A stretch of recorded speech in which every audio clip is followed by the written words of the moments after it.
이게 정책이 갑자기 또 변화되기도 하고 합니다. 그러다 보니까 1호부터 피해를 입는 국민들이 있습니다.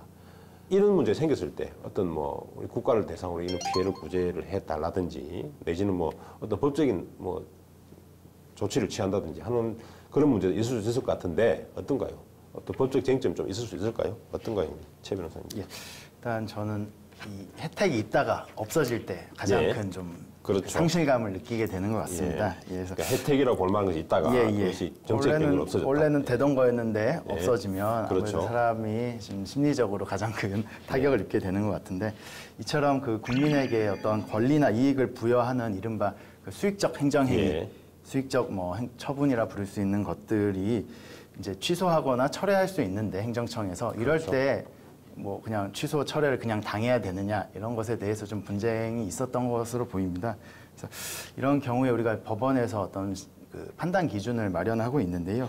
비록 그 취소하거나 철회하는 것도 그냥 뭐 행정청이 단순히 변심해서 한다기보다는 어떤 뭐 국가적 뭐 정책 필요성에 따라 취소 철회를 하는 것일 텐데 그러한 그 사유가 있다고 하더라도 그 중대한 공익상 필요가 예. 있어야 될 것이며 예. 그 중대한 공익상 필요랑 그 이제 본래 이제 혜택을 받기로 했던 어떤 기득권이나 어떤 법률 관계의 안정성 이런 예. 것들과의 어떤 비교를 해서 중대한 공익상 필요가 더 클 때 비로소 정당화된다라는 기본적인 법리가 있기 때문에 예. 이런 측면에서 접근을 해야 될 것 같은데 예. 이 부동산 정책과 관련하여서는 좀 중대한 공익상의 필요를 좀 폭넓게 인정할 여지가 있다 보니 아무래도 좀 혜택이 있다가 없어지는 것을 좀 권리 구제를 받기가 현실적으로 좀 쉽지는 않아 보입니다. 예. 국가 정책이 이렇게 변경이 되면서 네.